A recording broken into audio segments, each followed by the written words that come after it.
परमेश्वर का हम धन्यवाद करते हैं कि हम लोग आज शाम को एक बार फिर से परमेश्वर के वचन को हम लोग सुनेंगे। और हम जानते हैं कि जब परमेश्वर के वचन को हम सुनते हैं तो परमेश्वर हमसे बातचीत करते हैं। शुक्रवार के दिन हम लोग प्रार्थना करने के लिए इकट्ठा होते हैं अपने परिवार के साथ में, और प्रार्थना का समय हमारे लिए बहुत ही बहुमूल्य समय है। और इन दिनों हम लोग इस बात को सीखने की कोशिश कर रहे हैं कि प्रभावशाली या सामर्थ्य प्रार्थना का क्या नियम हो सकता है। हम अगर उन नियम का पालन करें जो सामर्थ्य प्रार्थना हम बाइबल के अंदर देखते हैं, तो हमारी प्रार्थना को भी परमेश्वर सुन सकेंगे। बहुत सारी बातें हैं जो अभी तक हम लोग सीख चुके हैं।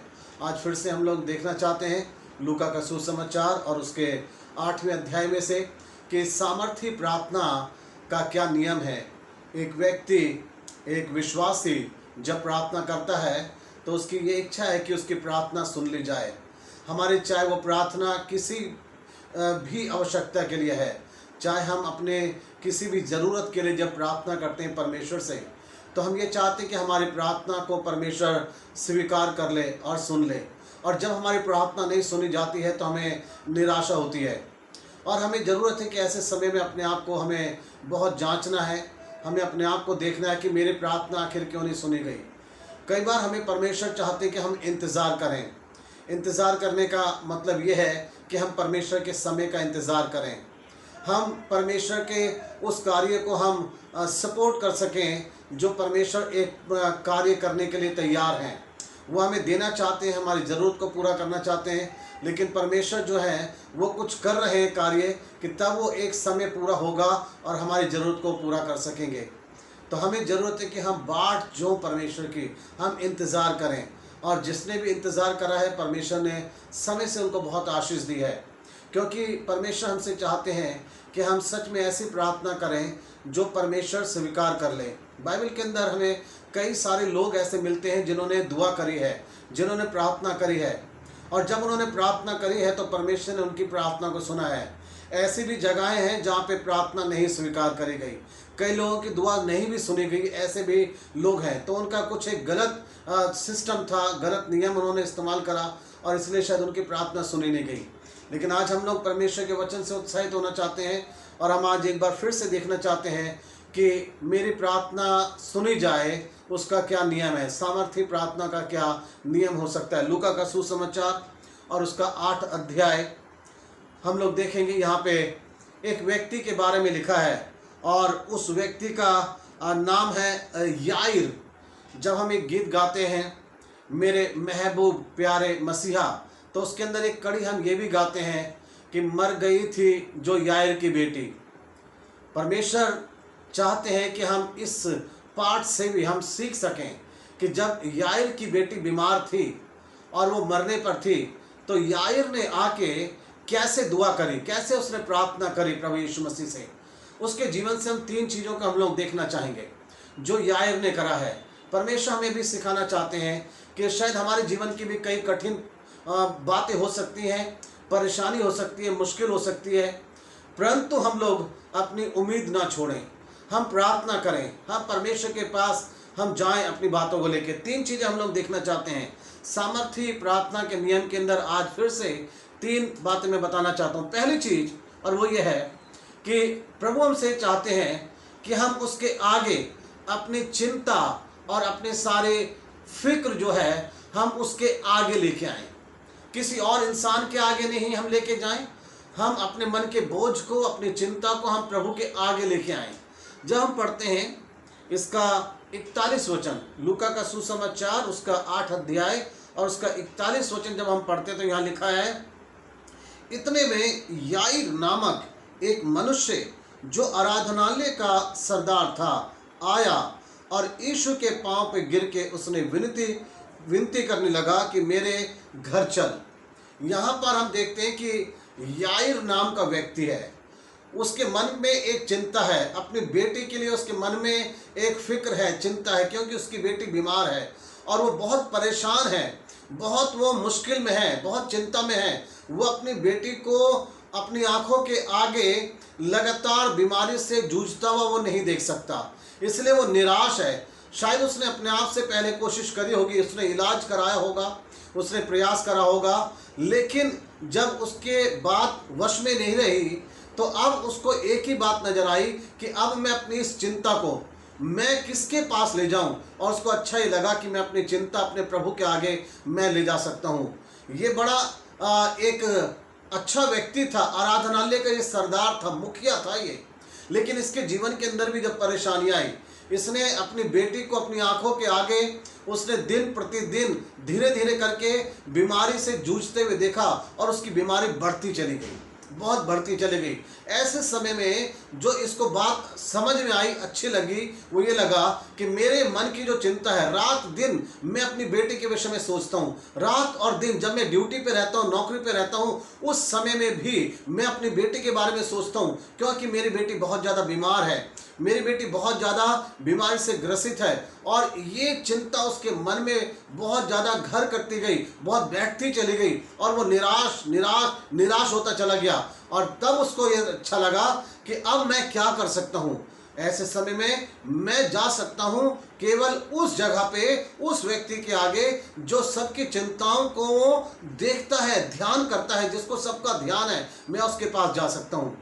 आज केवल प्रभु यीशु मसीह जिसको हमारा ध्यान है, बाइबल कहती है अपनी सारी चिंताएं उसी पे डाल दो क्योंकि उसको तुम्हारा ध्यान है। प्रभु को हमारा ध्यान है। क्या हम अपने बोझ, अपनी चिंताओं को उसके पास लाने वाले बन सकते हैं? सामर्थी प्रार्थना का ये पहला नियम है, हमें अपनी चिंता और अपने बोझ को प्रभु के आगे लेके आना है। यही नियम हन्ना ने भी इस्तेमाल करा। जब हन्ना के मन में एक बोझ था, निराशा थी, बहुत ज़्यादा वो उस निराशा से जूझ रही थी, तो ऐसे समय में वो अपने बोझ को, अपने मन की निराशा को वो परमेश्वर के आगे ले गई। हमें परमेश्वर के आगे लेके जाने की आवश्यकता है। हमारा परमेश्वर ये चाहता है कि उसके बच्चे उसके पास आएं, उसके आगे आएं, और परमेश्वर हमारी प्रार्थना को सुनने के लिए वो तैयार है। ये पहला नियम है सामर्थी प्रार्थना का कि अपने मन के बोझ को, अपनी चिंता को आप उसके आगे लाएं। आज हो सकता है वचन के सुनने वाले आप में से कई लोग हैं जिनके मन के अंदर किसी बात के लिए बड़ी चिंता है, बड़ी फिक्र है। शायद आप अपनी नौकरी के लिए बड़ी चिंता कर रहे हैं, शायद आप अपने परिवार के लिए चिंता कर रहे हैं, शायद आपके परिवार में कोई बीमार है तो आप चिंता कर रहे हैं कि क्या होगा क्या होगा, या कोई और भविष्य की चिंता जो आपको लग रही है। अपने बच्चों के लिए आप शायद चिंता कर रहे हैं, अपने बच्चों की पढ़ाई लिखाई के लिए चिंता कर रहे हैं, और ये बात आपके मन में है और ये बोझ बनता चला जा रहा है, निराशा बहुत ज़्यादा होती चली जा रही है। ऐसी निराशाओं को अपने मन में मत रखिए, ऐसे बोझ को अपने मन पे मत रखिए, ऐसी चिंताओं को आप अपने ऊपर लेके मत घूमिए। परमेश्वर चाहता है कि हम उसकी ओर ध्यान दें, उसके आगे हम आए। याईर जो था, उसने इस समय को ज़्यादा दिन तक होने नहीं दिया कि वो चिंता में ही अपने जॉब पे जाता रहा, अपने कार्य को करता रहा। उसने चिंता में अपने समय को ज़्यादा नहीं बिताया। जो उसके मन में चिंता और निराशा थी, उसको अच्छा लगा ऐसे समय में मैं प्रभु के आगे में जा सकता हूँ। ये पहली चीज़, अपनी निराशा को आप प्रभु के आगे लेके आ जाएं। आज जब आप शाम को प्रार्थना करें अपने परिवार के साथ, या अकेले में जब आप प्रार्थना कर रहे हैं, आप अपने मन की सारी चिंता प्रभु के आगे लेके आएं, प्रभु के आगे ले आएं, क्योंकि प्रभु आपको प्यार करता है। परमेश्वर को हमारा ध्यान है, वो हमारी चिंता करते हैं, उसको हमारा बोझ अपने ऊपर लेने में खुशी मिलती है, वो हमें निराश नहीं करेंगे। अपने मन के सारे बोझ प्रभु के ऊपर आप डाल दीजिए। दूसरा नियम है सामर्थी प्रार्थना का, याईर के जीवन से हम देखना चाहते हैं, और वो ये है, अपने आप को हम दीन करें। ऐसे समय में हम अपने आप को बहुत दीन और नम्र करें। देखिए याईर के जीवन के अंदर कैसी दीनता और नम्रता दिखाई देती है। हम फिर से पढ़ेंगे 41 वचन, वहाँ पे लिखा है इस तरीके से, प्रभु का वचन हमें बताता है, इतने में याईर नामक एक मनुष्य जो आराधनालय का सरदार था आया और यीशु के पांव पे गिर के उससे विनती करने लगा कि मेरे घर चल। लिखा है कि आराधनालय का सरदार था, मुखिया था, बहुत उसके पास एक अच्छा ऊंचा पद था, और ऐसे समय में जब वो प्रभु के पास आया तो उसने इस बात को जाना कि जिसके सामने अब मैं खड़ा हूँ, मैं उससे बड़ा नहीं हूँ। यद्यपि मेरा पद बहुत बड़ा है, मैं आराधनालय का सरदार हूँ, बहुत सारे लोग मेरे अंडर में हैं, मेरे नीचे हैं, लेकिन अब जिसके सामने मैं हूँ, उसके सामने मैं केवल अपने आप को झुका सकता हूँ, मैं उसके सामने अब उसको मैं दंडवत कर सकता हूं, क्योंकि मैं उससे बड़ा नहीं हूं, मैं उससे महान नहीं हूं। यही हमें करने की आवश्यकता है। हम प्रभु के सामने अपने आप को दीन और नम्र करें। अगर आपको याद है, पिछले शुक्रवार को भी मैंने बताया था कि हमने देखा था 2 जन मंदिर में प्रार्थना करने के लिए गए थे। एक ने अपने आप को इस तरीके से दुआ करते हुए उसने प्रभु के आगे अपने आप को रखा। उसने कहा कि मैं इस योग्य भी नहीं हूँ कि मैं अपनी आंखें तेरी ओर उठा सकूं। यही है दीनता और नम्रता, कि हम अपने आप को जानें, अपने आप को हम पहचानें, और इस बात को पहचान के कि अब मैं जिसके सामने प्रार्थना कर रहा हूँ, मुझे उसके सामने अपने आप को दीन और नम्र बनाने की आवश्यकता है। परमेश्वर दीन और नम्र लोगों की प्रार्थना सुनते हैं। जब हम पढ़ते हैं भजन संहिता 34 अध्याय, तो उसके अंदर इस तरीके से लिखा है, इस दीन जन ने पुकारा तब यहोवा ने सुन लिया। जब हम दीन होके, नम्र होके जब हम प्रार्थना करते हैं, जब हम उसको पुकारते हैं, परमेश्वर हमारी प्रार्थना को सुनते हैं। परमेश्वर दीनों के ऊपर अपनी दया करते हैं, नम्र लोगों के ऊपर अपनी दया करते हैं। प्रभु के आगे दीन और नम्र बनने की आवश्यकता है। याईर ने यहाँ पे आके इस समय अपनी दीनता और नम्रता इस रूप में दिखाया कि उसने प्रभु को आके दंडवत करा है, उसके आगे वो झुक गया, उसको दंडवत करा है। आज हो सकता है कि शायद लोग आपका बड़ा आदर सम्मान करते हैं, आपके पास बहुत सारी ऐसी चीजें हैं जिसके कारण से शायद आप बड़े आदर के योग्य हैं, आप बड़े ज़्यादा लोगों में पहचाने जाते हैं, लोग आपके सामने खड़े हो जाते हैं। शायद ऐसा परमेश्वर ने आपको बनाया है। लेकिन आप याद रखें, जिस समय आप जब परमेश्वर के सामने जाते हैं, जब आप प्रार्थना करेंगे, तो आपको दीन और नम्र होने की आवश्यकता है। जब हम परमेश्वर के सामने जाते हैं, अपने आप को बहुत छोटा बनाएं, अपने आप को नम्र और दीन बनाएं। भूल जाएं अपने जीवन की सारी उत्तमता, भूल जाएं सारी बातों को, किस पद के ऊपर आप हैं, कौन हैं आप, उसको आप भुला के आप अपने आप को दीन और नम्र करें, क्योंकि परमेश्वर दीन और नम्र लोगों की प्रार्थना की ओर ध्यान देते हैं। ये दूसरा नियम है सामर्थी प्रार्थना का, कि जब आप प्रार्थना करते हैं तो अपने आप को बहुत ही दीन और नम्र करें। परमेश्वर के वचन में लिखा है, यदि मेरी प्रजा के लोग अपने आप को दीन और नम्र करें तो मैं उनके ऊपर दया करूंगा। परमेश्वर चाहते हैं कि हम अपने आप को दीन और नम्र करें, परमेश्वर हमारे ऊपर दया करेंगे। आज यही कहें, परमेश्वर मैं कुछ भी नहीं, मैं मात्र एक धूल और मिट्टी हूँ परमेश्वर, मैं कुछ भी नहीं परमेश्वर, मैं बिल्कुल शून्य हूँ प्रभु, मैं बिल्कुल जीरो हूँ प्रभु। मैं तेरे सामने अपने आप को दीन और नम्र करता हूँ, और मैं ये कहता हूँ, परमेश्वर तू मुझ पर दया कर। परमेश्वर हम पे दया करेंगे, परमेश्वर हम पे अनुग्रह करेंगे। जितना अधिक आप अपने आप को छोटा बना सकते हैं, जितना अधिक अपने आप को आप छोटा बना सकते हैं, आप परमेश्वर के सामने उतना ही अपने आप को दीन और नम्र बनाए। यहाँ पे याईर नाम के व्यक्ति ने यही करा। वो प्रभु के कदमों पे आके गिर गया और उसने उसको दंडवत करा है, और तब परमेश्वर ने उसकी प्रार्थना को जो है वो सुना है। देखिए, तीसरा एक और नियम हम देखते हैं प्रार्थना का, और वो ये हमें नजर आता है 49 और 50 वचन को जब हम पढ़ते हैं, तो यहाँ पे ये लिखा है, उसके बीच के हिस्से के अंदर एक दूसरी घटना आ गई। जब प्रभु यीशु मसीह याईर के घर पे जा रहे थे, तो रास्ते में एक घटना हुई, और वो घटना थी कि उनको एक स्त्री मिली जिसने पीछे से आके प्रभु यीशु मसीह को छू लिया था। और उसके बाद प्रभु यीशु मसीह याईर के घर पे पहुंचे हैं, और जब याईर के घर पे पहुंचे तो वहां पे जो है लोगों के विचार एकदम बदल गए। लोग जो है याईर को ये कहने लगे कि तू क्यों गुरु को ले आया, तू क्यों इसको ले आया, अब इसको कष्ट मत दे, क्योंकि अब कोई फायदा है नहीं। हम तीसरी चीज यहाँ पे देखना चाहते हैं, 49 और 50 वचन में यहाँ पे लिखा है, इस तरीके से लिखा है कि वह कह ही रहा था कि किसी ने आराधनालय के सरदार के यहाँ से आकर कहा, तेरी बेटी मर गई, गुरु को दुख ना दे।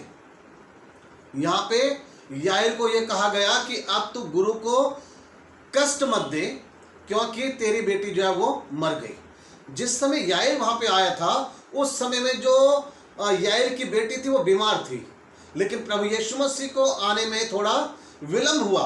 प्रभु यीशु मसीह मार्ग से चलते हुए आ रहे थे, और इतने में जब याईर प्रभु यीशु के साथ अपने घर के पास पहुंचा, तो वहां पे लिखा है इस तरीके से कि किसी ने आके यूं कहा कि अब तू गुरु को कष्ट मत दे, क्योंकि तेरी बेटी मर गई।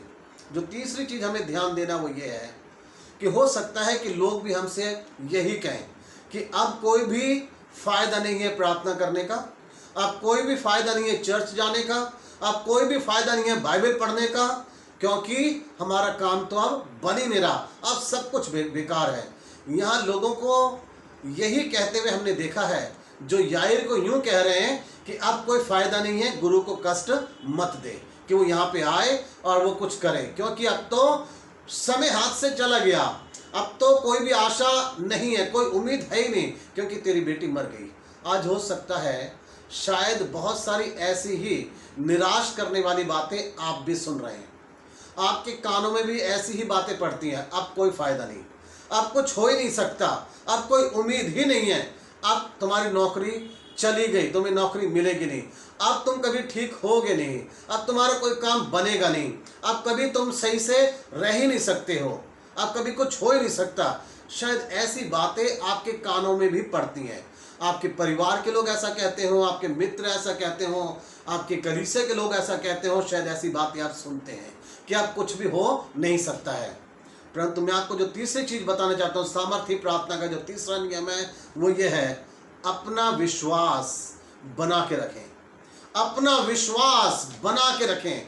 विश्वास बना के रखने का मतलब है अपना विश्वास दृढ़ रखें, मजबूत रखें। देखिए आगे वचन में यूं लिखा हुआ है 50 वचन के अंदर, 50 वचन में प्रभु यीशु मसीह ने उसको हिम्मत बंधाई है। लोगों ने तो कह दिया कि अब कोई फायदा नहीं है, लेकिन यीशु मसीह ने देखिए क्या कहा, 50 वचन में इस तरीके से लिखा हुआ है, यीशु ने यह सुनकर उसे उत्तर दिया, मत डर, केवल विश्वास रख तो वह बच जाएगी।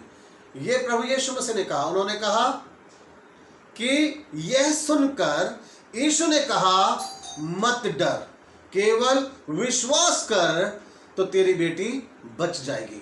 आज प्रभु यीशु मसीह वचन के सुनने वालों से ही कहना चाहते हैं, केवल विश्वास करें तो काम बन जाएगा, केवल विश्वास करें तो रोगी बच जाएगा, केवल विश्वास करें तो सब कुछ तुम्हारे लिए अच्छा हो जाएगा, केवल विश्वास करें। यही है सामर्थ्य प्रार्थना का नियम। हम कई बार दुआ करते हैं लेकिन हमारा विश्वास मजबूत नहीं होता है।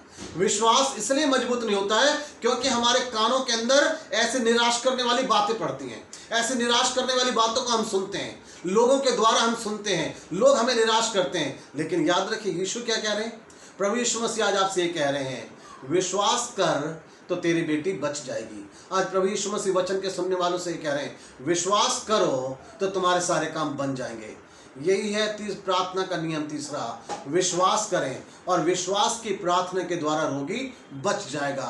बाइबल के अंदर ये लिखा हुआ है, याकूब के पत्र में लिखा है, और विश्वास की प्रार्थना के द्वारा रोगी बच जाएगा। यदि उसने कोई पाप भी करा हो तो उनकी भी माफी हो जाएगी। विश्वास करने वाले के लिए सब कुछ हो सकता है। आपकी प्रार्थना मजबूत है, आपकी प्रार्थना सामर्थ्य हो सकती है केवल तब जब आपका विश्वास दृढ़ रहे। आपको निराश करने वाली बातें हो सकते हैं आपके सामने आएंगी, आपके कानों में पड़ेंगी, आपको निराश करने वाले लोग आपको हर जगह मिल जाएंगे, आपके घर में से लेके आपके कलीसिया तक, ऑफिस तक, हर जगह आपको निराश करने वाले लोग मिलेंगे। लेकिन याद रखिए यीशु मसीह क्या कह रहे हैं, विश्वास कर तो सब कुछ ठीक हो जाएगा, केवल विश्वास रख। मरियम और मार्था का भाई लाजर जिस समय मर गया था और 4 दिन हो गए तो उसे कब्र में रखे हुए, उस समय यीशु मसीह ने उन दोनों बहनों से यही कहा था, विश्वास करो तो परमेश्वर की महिमा को देख सकोगे। आज प्रभु हमसे यही कहना चाहते हैं, जिन बातों के अंदर हम निराश हो चुके हैं, जिन बातों में हमने उम्मीद छोड़ दी है, प्रभु कहना चाह रहे हैं, विश्वास करो तो सब कुछ हो सकेगा। प्रभु आपके और मेरे लिए काम करने के लिए आज भी तैयार है। प्रभु यीशु मसीह आज भी हमारे को बचाने के लिए तैयार है। आज भी प्रभु यीशु मसीह हमें चंगा करने की सामर्थ्य रखते हैं, उसके सामर्थ्य के द्वारा आज भी हम बचाए जा सकते हैं। हमें जानना यह है, क्या मेरा विश्वास दृढ़ और मजबूत है? मैं डगमगा तो नहीं रहा हूँ, मेरा दृढ़ विश्वास प्रभु पे होना चाहिए और प्रभु आपके लिए सारे द्वार खोल देंगे। जो दरवाजे बंद हो चुके हैं वो दरवाजे भी प्रभु यीशु मसीह के नाम से खुल सकते हैं। प्रभु यीशु मसीह के नाम से रोगी बच सकता है। प्रभु यीशु मसीह के नाम से आपके मन में से सारी निराशाएं दूर हो सकती हैं, आपके घर में से सारे अंधकार की शक्तियां दूर हो सकती हैं विश्वास के द्वारा। आप विश्वास करें। शायद आज आपके जीवन के अंदर सब कुछ बहुत ज़्यादा उलझ गया है, बहुत ज़्यादा सब कुछ उथल पुथल हो गया है, और जो वर्तमान समय में परिस्थिति चल रही है इसके कारण से बहुत सारे लोगों के जीवन के अंदर बहुत सारी उलझनें आ गई, मुश्किलें आ गई। लेकिन प्रभु कहना चाह रहे हैं, मैं तुम्हारे साथ हूँ, प्रभु हमारे जीवन के अंदर सब कुछ करने के लिए तैयार है। प्रभु हमारी सहायता करें, हमारी मदद करें। इस समय मैं प्रार्थना करना चाहूँगा आपके लिए, अपनी कलीसिया के लोगों के लिए। और प्रभु ने हमें बताया है सामर्थ्य प्रार्थना का क्या नियम है। सामर्थ्य प्रार्थना का यही नियम है, अपने मन के बोझ को प्रभु के आगे लेके आ जाएं, प्रभु के आगे अपने आप को उसके आगे दीन और नम्र बनाएं और अपने विश्वास को दृढ़ और मजबूत बना के रखें। आइए हम लोग प्रार्थना करें। हमारे महान सामर्थ्य परमेश्वर, धन्यवाद करते हैं आपके वचन के लिए परमेश्वर, जो हमने सुना है। प्रभु परमेश्वर, आपका वचन बहुत ही स्पष्ट है। आप चाहते कि हमारी प्रार्थना आप सुन लें, लेकिन परमेश्वर जब हम आपके आगे अपने सारे मन के बोझ को ले आते हैं, आप हमारे सारी चिंता और फिक्र को अपने ऊपर ले लेते हैं। प्रभु जब हम आपके आगे अपने आप को दीन और नम्र बनाते हैं, आप हमारी प्रार्थना सुनते हैं। आप चाहते हैं हमारा विश्वास प्रभु दृढ़ और मजबूत बना रहे। लोग निराश करेंगे, निराश करने वाली बातें हमारे कानों में पड़ेंगी, हर तरफ हमारे को निराश करने वाले लोग मिलेंगे, लेकिन प्रभु यीशु मसीह आप हमसे यही कह रहे हैं, विश्वास रख, विश्वास रख। हाँ परमेश्वर, हम विश्वास रखना चाहते हैं अपने जीवन की हर परिस्थिति में। मैं आज प्रार्थना करता हूँ हमारी कलीसिया के एक एक परिवार के लिए आप सभी को आशीष दें, सबकी निराशाओं को, परेशानियों को दूर करें। यदि कोई किसी प्रकार की परेशानी और मुश्किल में फंसा हुआ है, यीशु मसीह के नाम से हम चाहते हैं वो निकल जाए उसमें से। प्रभु उसके दुख परेशानी को दूर कर दीजिए। जो लोग इस समय बीमार हैं, यीशु मसीह के नाम से प्रार्थना करते हैं, प्रभु यीशु मसीह के नाम से वो चंगाई पाएँ। मैं विशेष प्रार्थना इस समय करना चाहता हूँ हमारी कलीसिया में भाई संजय की मम्मी इस समय बीमार है परमेश्वर, उनके पापा बीमार हैं, भाई बाबूलाल जी, इन दोनों पति पत्नी को आप चंगाई दीजिए। यीशु मसीह के नाम से इन्हें चंगाई दें, इन्हें स्वस्थ कर दीजिए, इनके रोग को दूर कर दीजिए। प्रभु अपनी दया, अपना अनुग्रह इनके ऊपर बना के रखें, और प्रभु हर प्रकार के निराशा, चिंता सब इनके जीवन में से दूर हो जाए। प्रभु यीशु मसीह अपना काम आप करें, भाई बाबूलाल के साथ हो प्रभु, उन्हें हिम्मत और ताकत दें, दुर्बल शरीर के अंदर ताकत दें। प्रभु आप इनके साथ रहें। परमेश्वर की पत्नी के लिए प्रार्थना, अपने दया कृपा पे बना के रखें। प्रभु भले चंगी रहे, वो स्वस्थ हो जाए। प्रभु जी मैं प्रार्थना करता हूँ ऋषि भाई की बेटी के लिए, रचना के लिए, प्रभु उसको भी चंगाई दें, उसे भी स्वस्थ कीजिए पिता, अपनी दया उस पर बनाए। भाई सत्य के लिए मैं प्रार्थना करना चाहता हूँ, परमेश्वर अपनी दया कृपा पे बना के रखें और उन्हें पूर्ण तरीके से स्वस्थ करें। मैं प्रार्थना करता हूँ भाई टीटू के लिए, प्रभु जी उनके पिताजी के लिए, प्रभु आप उन्हें भी चंगाई दीजिए, आप सहायता करें पिता, अपनी दया कृपा पे बना के रखें और उन्हें पूर्ण चंगाई दीजिए। और भी जो लोग बीमार हैं हमारे कलीसिया में, आप सभी को छू के चंगाई दें। हम धन्यवाद करते हैं मीनाक्षी बहन के परिवार के अंदर जो भी प्रभु जी बीमार थे, उनको आपने चंगाई दी, आपका धन्यवाद। आगे भी संभाले, हमारी सारी कलीसिया के लोगों को संभाले। हम प्रार्थना करने वाले रहें, नियम के अनुसार हमारी सहायता करें। प्रार्थना प्रभु यीशु के नाम से मांगते हैं, आमीन।